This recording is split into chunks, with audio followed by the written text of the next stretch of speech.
মার্জারের বিবেচনায় থাকা 5 ব্যাংকের সম্পদ ও দায়ের হিসাব খুঁজতে শুরু করেছেন প্রশাসকেরা। বাংলাদেশ ব্যাংক থেকে পাঠানো প্রশাসক এরই মধ্যে ব্যাংকগুলোর সংশ্লিষ্টদের নির্দেশ দিয়েছেন এ সংক্রান্ত প্রতিবেদন দাখিল করতে। এদিকে প্রশাসক যোগ দিয়েছেন এমন খবরে আমানতকারীরা ছুটে আসছেন শাখায়। সাইদ আরমানের রিপোর্ট। দায়িত্ব নিয়ে সকালেই স্ব ব্যাংকে অফিস করতে চলে আসেন বাংলাদেশ ব্যাংকে নিযুক্ত প্রশাসকরা। সঙ্গে প্রশাসকের সহযোগীরাও যার যার ব্যাংকে অফিস করেন। প্রশাসকরা যোগ দিয়েছেন এমন খবরে ব্যাংকগুলোর আমানতকারীরা ছুটে আসেন নিজেদের শাখায়, এসে খোঁজ নেন তাদের আমানত কবে থেকে ফেরত পাবেন।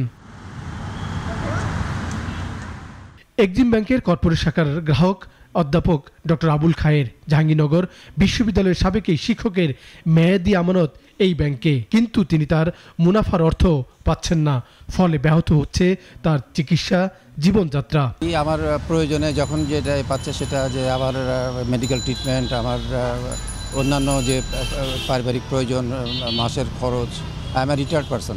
ফার্স্ট সিকিউরিটি, SIBL, ইউনিয়ন ব্যাংকের গ্রাহকরাও ছুটে আসেন স্ব শাখায়। তবে ব্যাংকগুলো থেকে বলা হয়েছে আগামী সপ্তাহে যোগাযোগ করতে। পরিস্থিতি এখন খুবই খারাপ, খুবই খারাপ।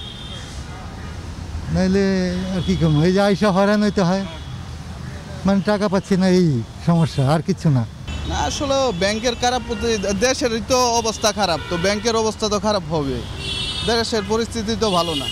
তারা আর কি বলতেছে যে তাদের এতদিন প্রশাসক ছিল না, এখন প্রশাসক বসছে, তারা ডিসিশন দিবে আর কি নেক্সট সপ্তাহে, এরকম একটা কিছু বলবে। এদিকে বাংলাদেশ ব্যাংক বলছে চলতি মাসেই গ্রাহকদের আমানত ফেরত দিতে শুরু করবে ব্যাংকগুলো।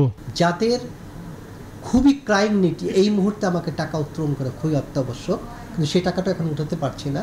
যখন মার্চ পড়ার পর গ্রাহকরা সেই টাকাটা উত্তোলনের সুযোগ পাবে সীমিত আকারে, তখন কিন্তু অন্যরাও আস্থা ফেরত পাবে। বাংলাদেশ ব্যাংক প্রথম দফায় 5টি ব্যাংকের ফরেনসিক করে। তার আলোকে ব্যাংকগুলো মার্জারের কথা জানায় কর্তৃপক্ষ, যদিও আপত্তি তোলে এক্সিম ব্যাংক। সাইদ আরমান, নাগরিক, ঢাকা।